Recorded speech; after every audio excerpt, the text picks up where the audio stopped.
It is time to set up the giant K2 Plus.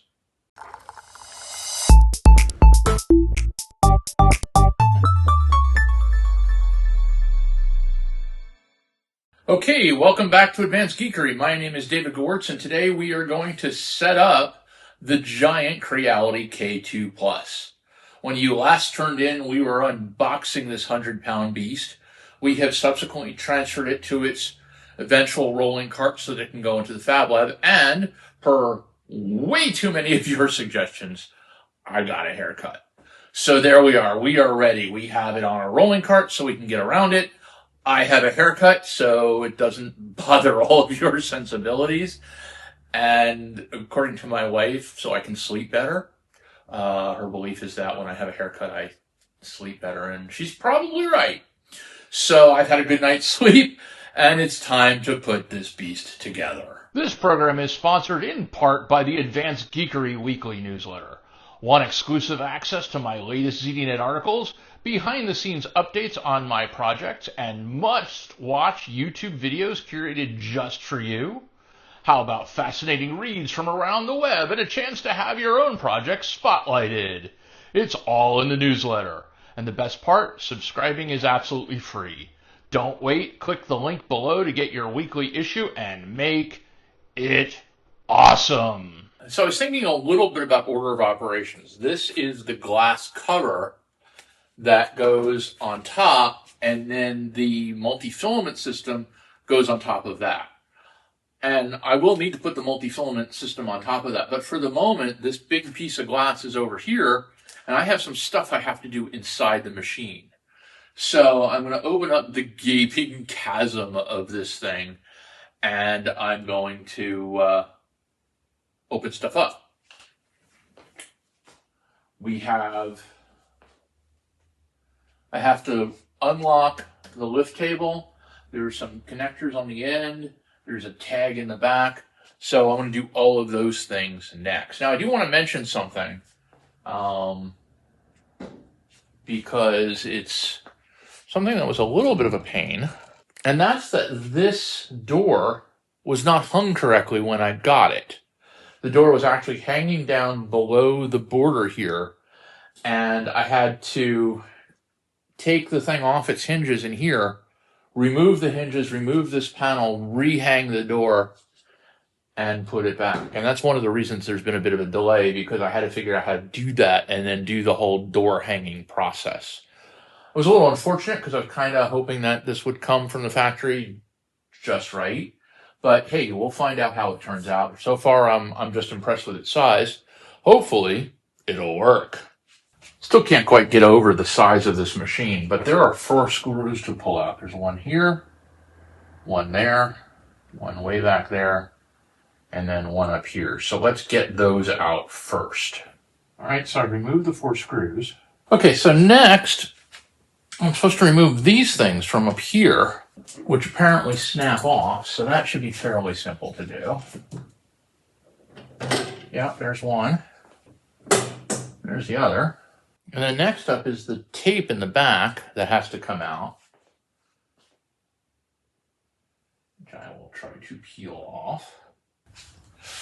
That's the fan cover attached to half the label. Okay, so the next part of the process is to mount the display and control up here. There's a cable that goes through here and mounts to it. So I'm going to find the parts and we'll get started on that. All right, so here's the display.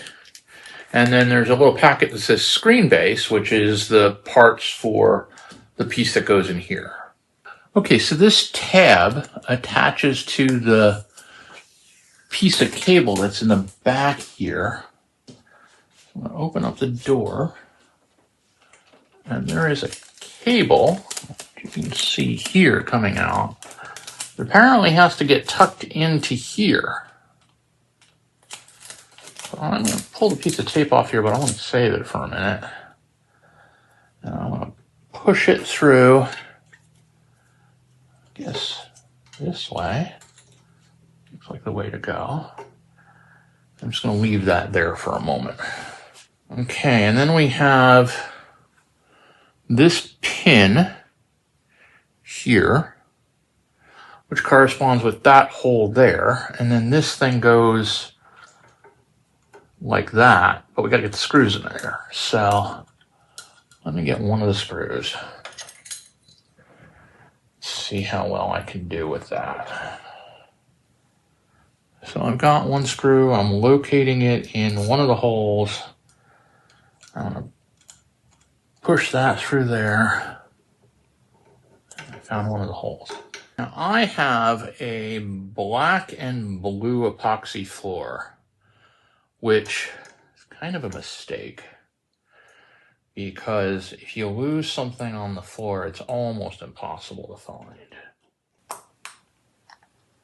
There we go. Supposed to slide over. There we go. Okay. So please connect to the internet to update firmware before printing. We have the display connected. So the panel is installed. It has a nice tilty.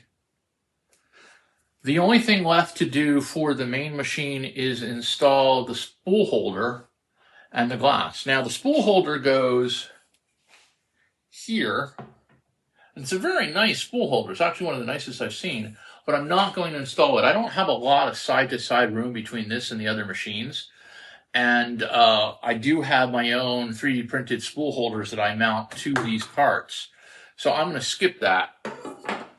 And instead, I'm going to focus on opening up the glass. So at first glance, it wasn't clear to me how you get this out of here safely. But it turns out that there is a pull tab right here, which hopefully won't interfere with the tape.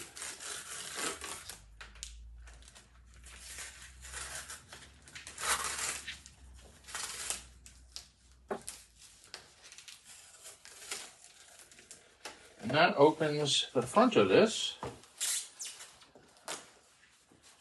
and allows me, theoretically, hold on, gently. Yep, there we go. Allows me to slide out the glass. Now the glass has a protective plastic surface on it, which I'll take off, and then I think we can call that part done. Turn this over.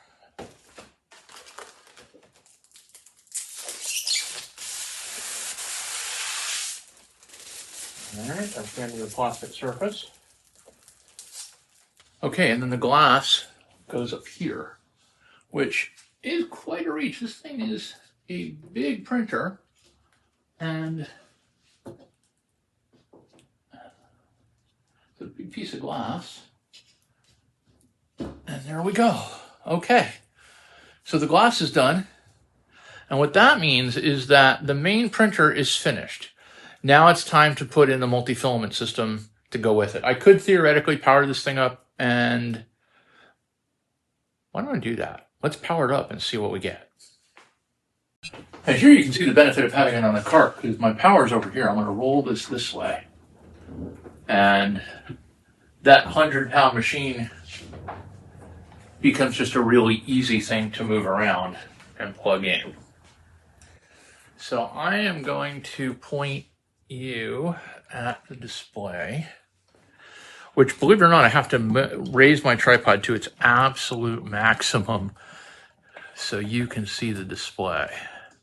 All right, so let's plug this thing in and see what we get. We have pluggage, and we have power. And we are seeing something on the screen, which is always a very, very good sign. Now, I'm not going to take it all the way through its process in here because I still want to do the top, but it's really nice to know that, like, the power works, the electronics work, that's connected, things like that. So, next up, the filament feeder. All right, so for this part of the process, in addition to the CFS, the Creality Filament System that goes up here, we have a buffer that attaches back here where the filaments come in and then come back out. We have a very handily provided buffer screw bag and a bunch of PTFE tubes and cables. So I think I'm going to start by putting the CFS up here, and then work on the rest of this afterwards. And yeah, I'm moving the camera all the way back because for you to see this thing, even with my tripod at its highest, it's got to be a bit of a distance away so you can see it. This is not too heavy, thankfully, but it is ungainly given that I have to stretch all the way up here to get to it. There we go. All right. So that's up there. Now let's get started making parts for this thing. All right, so I've opened the container containing the buffer screws, and they go in these two holes here. Now notice, there you go, you can see the word Creality right here. And we want that to match up here so that it's up. Unfortunately, unlike the front panel, which had a locating pin, this does not. So I'm going to have to put the screws in and then use the screws to kind of locate the locating spot. I'll just do the first screw first because once I get one located, the others should work out pretty well. And it goes fairly deeply into this unit, as you can see. So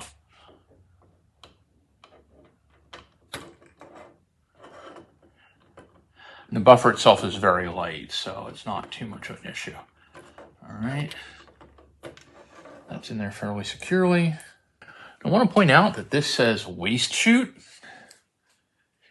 Everybody calls it a poop chute, and this has a poop chute. It's a giant printer with a teeny weeny poop chute.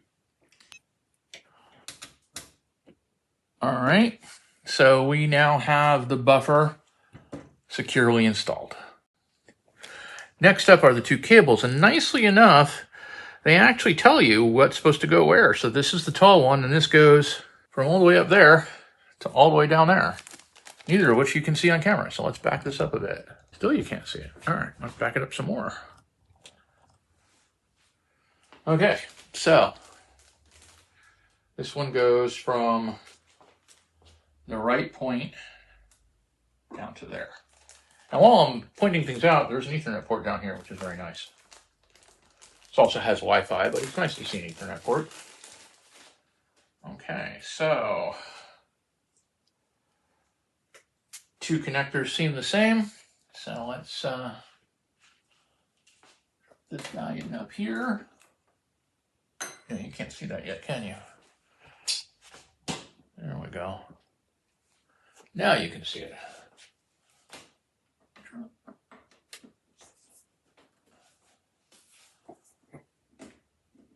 Yeah, that's it. And unwind it. Put him in.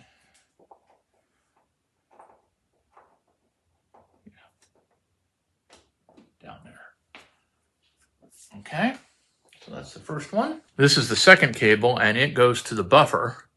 So we're closer because you don't have to span 3 feet in distance. So let's get, oh, and this one also has a little angle on it. So the angle side comes in here. And then this piece, once it's a little untangled,